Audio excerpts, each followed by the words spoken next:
রহমানির আসসালামু আলাইকুম প্রিয় বন্ধুরা, সবাই কেমন আছেন? আশা করি আল্লাহর রহমতে সবাই ভালো আছেন। তো চলুন আজকে যে বিষয়টা আপনাকে দেখাবো সেটা হচ্ছে এক্সেল থেকে কিভাবে বেতন বিল তৈরি করা যায় সেই বিষয়ে। বেতন বিল তৈরি করা। তো বন্ধুরা, কাজ শুরু করার প্রথমে একটা জিনিস আপনাদের স্মরণ করে দিতে চাই, সেটা হচ্ছে ভিডিওটি অবশ্যই আপনারা সম্পূর্ণ দেখবেন। না হয় আপনারা বুঝতে পারবেন না যে আপনাদের কি সমস্যাগুলো রয়ে গেছে। তো আশা করি ভিডিওটি সম্পূর্ণ দেখবেন। আর যারা লাইক দেননি, সাবস্ক্রাইব করেননি, তারা অবশ্যই এটা করে নেবেন, যাতে আপনাদের সামনে নতুন নতুন ভিডিওগুলো দ্রুত চলে যায়। তো চলুন আমার ভিডিওটির বা আজকের যে কাজ সেই কাজটির মূল বিষয়। তো সবার আগে আমি বলে নিতে চাই যে এখানে যে কোনো কাজ করার আগে যে শর্ত দেওয়া থাকবে সেই শর্তটাকে আপনারা ভালো করে একটু দেখে নেবেন। তাহলে এখানে দেখেন কি কি দেওয়া আছে। এই শর্তটা হচ্ছে, যদি কোনো অফিসার বা কর্মচারী বাসা পেয়ে থাকেন তবে তিনি বাড়ি ভাড়া পাবেন না। যদি না পেয়ে থাকেন তবে মূল বেতনের 12% বাড়ি ভাড়া পাবেন। চিকিৎসা ভাতা মূল বেতনের 8%, ভাড়া মূল বেতনের 5%, প্রভিডেন্ট ফান্ডের মূল বেতনের 5%, উন্নয়ন ফান্ডের মূল বেতনের 2% সঞ্চয় করতে হবে। সর্বোপরি এই শর্ত সাপেক্ষে সব কাজ করতে হবে। এখানে বাসা ভাড়া তার শর্ত দেওয়া আছে, কোন সেলে শর্তটা হবে, অর্থাৎ সূত্রটা বসাতে হবে। সেই সূত্রটা, অতিরিক্ত সময়ের টাকা কোন সেলে এটা বসাতে হবে সেই বিষয়টা, চিকিৎসা ভাতা কোন সেলে বসাতে হবে, কত পার্সেন্ট দিতে হবে সেটা। এখানে সব বিষয়গুলো আমার দেওয়া আছে। চলুন আমাদের কাজ শুরু করি। তো প্রথমে হচ্ছে সিরিয়াল নাম্বার, যার যার সিরিয়াল অনুসারে 1 নম্বর 2 নম্বর সিরিয়াল আপনি সিরিয়াল দিতে পারেন। এরপর হচ্ছে bank account number. Account number যেটা হচ্ছে, এটা হচ্ছে ব্যাংক অ্যাকাউন্ট নাম্বার। টাকা উত্তোলনের জন্য যে একটা অ্যাকাউন্ট করা থাকে সেখান থেকে টাকা তুলতে হয় সেটা। জয়েনিং ডেট, তারিখ, এটা হচ্ছে কবে সে চাকরিতে করছে, শুরু করছে চাকরিটা, সেই তারিখটা। তারপর হচ্ছে যার যার নাম, এটা হচ্ছে ব্যক্তি কোন চাকরি করতেছে সেটা। এরপর হচ্ছে বাসা, এন দিয়ে বোঝানো হয়েছে সে বাসা পায়নি, ওয়াই দিয়ে বোঝানো হচ্ছে সে বাসা পাইছে, অর্থাৎ নো আর এস। যে বাসা পাবে না সে টাকা পাবে বেসিকের শর্ত অনুসারে, আবার ওয়াই যে টাকা পাবে না বেসিকের শর্ত অনুসারে, আর এন টাকা পাবে। তাহলে এটা হচ্ছে তার মূল বেতন, আর এটা হচ্ছে বাসা ভাড়া, যে বেসিক এবং বাসা এই দুইটার সমন্বয়ে এই বাসা ভাড়া। তাহলে এখান থেকে এই বাসা ভাড়াটা আমি একটু ইংরেজি করে নেই। যেখানে শর্তটা প্রয়োগের জন্য আমাদের যে বিষয়টা দিয়েছিল যে এন সে বাসা ভাড়া টাকা পাবে, আর যে ওয়াই সে আর টাকা পাবে না, সে তো বাসা পেলই। তাহলে শর্তটা হচ্ছে, যদি ইফ সূত্রে প্রথমে সমান ব্যবহার করতে হবে, এটা বললেও করতে হবে, না বললেও করতে হবে। সমান ইফ ব্র্যাকেট F7, F7 হচ্ছে F এর ঘরে কলাম, রো হচ্ছে 7 এর জন্য F7 সমান, এই ঘরটা সমান যদি এই ঘরটায় যদি n থাকে তাহলে সে টাকা পাবে। এখানে থাকুক আর না থাকুক ওটা দেখার বিষয় না, যে এখানে আমাদের শর্ত আছে n কে টাকা দেবো, অর্থাৎ যে বাসা পায়নি তাকে টাকা দেবো। n ইনভার্টেডের মধ্যে কমা, বেসিক আছে জি, কলাম রো হচ্ছে 7 এর জন্য G7, কত পার্সেন্ট পাবে বেসিকের 12%, এই যে 12%, এর বাহিরে যারা থাকবে তারা টাকা পাবে না। এই জন্য বেসিক গুণ, বেসিক হচ্ছে মূল বেতন G7 গুণ 0%। এরপর যখন এন্টার দেবো তখন এটা বের হয়ে যাবে। এরপর যখন এটা ক্লিক করে টান দেবো তখন এটা এভাবে করে সব বের হয়ে যাবে। এখন এটা আমি বাংলা করে নিতে পারি, বা যে অবস্থা আছে এটাও থাকতে পারে, এটা কোনো সমস্যা না। যেহেতু সবগুলো বাংলায় আছে সেই ক্ষেত্রে বাংলাটা করে নিলাম। এটা হচ্ছে অতিরিক্ত টাকা, অতিরিক্ত সময়। যদি কোনো ব্যক্তি অফিস ডিউটির পরে অতিরিক্ত ওভার টাইম করতে চায়, সেই ক্ষেত্রে হচ্ছে অতিরিক্ত সময়, সে 3 ঘন্টা করতে পারে মাসের মধ্যে 5 ঘন্টা 10 ঘন্টা, যার যেটা ইচ্ছা বা রুচি সেটা করতে পারে। আর কোম্পানির শর্ত হচ্ছে অতিরিক্ত যে সময় কাজ করবে তার জন্য সে প্রতি ঘন্টায় 130 টাকা করে পাবে। এটা হচ্ছে একটা সিম্পল দেখানো হলো। এটা যে এরকমই একেবারে অফিসিয়াল রুলস এটা না, কিন্তু বোঝানোর জন্য এটা দেওয়া হলো। এরপরে এখান থেকে অতিরিক্ত সময়ের জন্য যে টাকাটা সেই বিষয়টা, তাহলে এখান থেকে যে কোনো একটা আমি লক করলাম। এখানে শর্তটা প্রয়োগ হচ্ছে এই টাকাটা সবার জন্য সমান 130 টাকা, যার জন্য এটা কোনো দ্বিগুণ হতে পারবে না। তো সেই ক্ষেত্রে এটা ফিক্সড করার জন্য এই কারেন্সি, যেমন এই এস এর মাঝে একটা টান দেওয়া আছে, এই এস এর মাঝে একটা টান দেওয়া আছে, এটা বলা হয় কারেন্সি।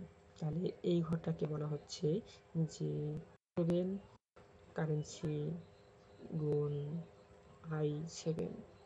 আই হচ্ছে অতিরিক্ত সময় আর 7 হচ্ছে রো। আর এই কারেন্সিটা ব্যবহার করার জন্য আপনারা ব্যবহার করতে পারেন 7 কিবোর্ডে একদম প্রথম সারির F4 দেওয়া আছে, সেই F4, তাহলে অটোমেটিক চলে আসবে। শুধু লিখবেন যে 7, এরপরে F চাপ দিবেন, তাহলে এই অপশন দুটো অটোমেটিক্যালি চলে আসবে। আর এছাড়া যদি আপনি চান তাহলে চাইবা উপরের সারির পরের সারির নিউমেরিক কি যেটা আছে সেইখানে 4 যেটা আছে 4 চাপ দিলে পরে এটা আসবে, একটা আসবে, আবার লিখবেন আরেকটা আসবে। তো এই ক্ষেত্রে আমাদের শুধুমাত্র ফাংশন F4 ব্যবহার করলে হয়। এরপরে যখন আমার শর্ত লেখা শেষ এন্টার দেব, তাহলে যেটা হবে সেটাই হচ্ছে এখান থেকে সময় নির্ধারণের জন্য। এখন এটাকে আমি বাংলা করে নেব, আমার প্রয়োজন যেহেতু বাংলা সব করা আছে সেই ক্ষেত্রে। তারপর হচ্ছে চিকিৎসা ভাতা। চিকিৎসা ভাতা হচ্ছে বেসিকের উপর ভিত্তি করে, তাহলে বেসিক, তাহলে এখান থেকে বেসিক হচ্ছে G7, বেসিক হচ্ছে G7 মূল বেতন, আর হচ্ছে কত পার্সেন্ট পাবে আমাদের শর্তে দেওয়া আছে বেসিকের কত পার্সেন্ট চিকিৎসা ভাতা, 8%, তাহলে 8% এন্টার। এরপরে এইভাবে এটা বের করলাম, আবার বাংলা থেকে ইংরেজি থেকে বাংলা করলাম। এরপর হচ্ছে যাতায়াত, সেটাও বেসিকের কত পার্সেন্ট, বেসিকের কত পার্সেন্ট যাতায়াত, 5%। তাহলে যাতায়াত হচ্ছে এখান থেকে আমাদের আবার ওই একই অবস্থান, বেসিক গুণ 5%, এভাবে করে কাজ করতে হবে। তারপর হচ্ছে টোটাল টাকা। এই টোটাল টাকাটা বলতে এখানে তাহলে টোটাল কি আছে, মোট টাকা। মোট টাকা হচ্ছে G7 বেসিক, G7 বেসিক, তারপর হচ্ছে K7 বাসা ভাড়া, তারপর হচ্ছে K7 অতিরিক্ত সময়ের টাকা, তারপর হচ্ছে L7 এটা হচ্ছে চিকিৎসা ভাতা, তারপর হচ্ছে M7 এটা হচ্ছে যাতায়াত ভাতা। এই সবগুলো সমন্বয় হচ্ছে এক করা হচ্ছে টোটাল টাকা বা মোট টাকা। তাহলে বেসিক যোগ বেসিক হচ্ছে G7, তারপর হচ্ছে যোগ H7 বাসা ভাড়া, অতিরিক্ত সময় K7 যোগ L7 চিকিৎসা ভাতা যোগ M7 যাতায়াত ভাতা, সবগুলো এন্টার। এরপরে যেটা আসবে এটা হচ্ছে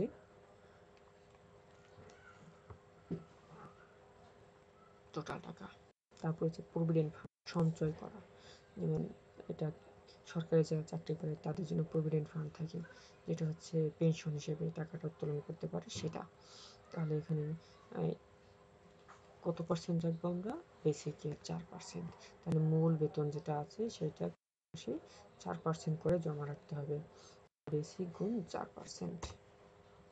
এরপরে এন্টার, এখান থেকে ক্লিক করে টান দিলে পরে অপশনটা সব বের হয়ে যাবে। তারপর হচ্ছে উন্নয়ন ফান্ড। উন্নয়ন ফান্ড হচ্ছে বিভিন্ন সময় সরকার, বিভিন্ন সময় বেসরকারি কোম্পানিগুলো উন্নয়ন কাজ করে থাকে। তো এই ক্ষেত্রে যে বিভিন্ন সময় উন্নয়ন ফান্ডের থেকে টাকা কেটে নেয়, তো এটা হচ্ছে বেসিক থেকে কেটে নেয়। বেসিকের কত পার্সেন্ট কেটে নেবে, এটা সঞ্চয় করতে হবে, সঞ্চয় থেকে তারা কেটে নেবে, তাহলে এটা বেসিক গুণ 2%, তাহলে বেসিক থেকে তার মূল বেতন থেকে 2% সঞ্চয় করবেন, সেই সঞ্চয় থেকে কেটে নেবে। এরপরে এটা আগের নিয়মে টান দেবেন, বের হয়ে যাবে। হচ্ছে উত্তোলিত টাকা, যে টাকাটা আপনি মাস শেষে উত্তোলন করতে পারবেন। তাহলে এটা হচ্ছে টোটাল টাকা, মোট টাকা থেকে এই দুটো সঞ্চয় করছেন, তাহলে এই দুটা কি হবে, বাদ হবে, কমে গেছে। কমে গেলে কি হবে, মাইনাস করতে হবে। তাহলে বেস অর্থাৎ টোটাল টাকা, বেস টাকাটা যেটা উত্তোলন করতে পারবো আমরা, সেই টাকাটার জন্য যে শর্ত, সেটা হচ্ছে যে টোটাল টাকা, এই টোটাল টাকা হচ্ছে এন। আর এই দুইটা যেহেতু O7 আর P7 যেহেতু আমরা সঞ্চয় করলাম, তাহলে N7 থেকে মাইনাস হবে, কমবে। তাহলে N7 minus O7 minus P7, enter. এরপর এটা ক্লিক করে টান দিতে হবে, তাহলে এটা বের হবে। তো আশা করি বিষয়টা আপনাদের বুঝতে অসুবিধা হয়নি। আর দেখেন এখানে যে একটা ঘর, অনেকগুলো ঘর একত্র করার জন্য সবগুলো আমি যখন গ্লোব করব, গ্লোব করার পরে এখানে মার্সেল নামে অপশন আছে, এই মার্সেলে ক্লিক করে সব ঘর একটা ঘরে পরিণত হবে।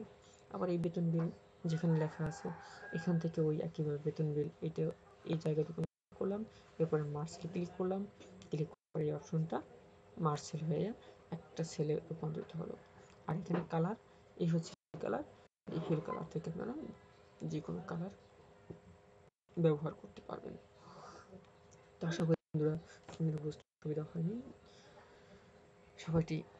সবাই এই বিষয়টিকে খেয়াল রাখবেন, কিভাবে কোন কাজটা করবে ভালো করে দেখবেন, তাহলে অবশ্যই আপনারা ভালো শিখতে পারবেন।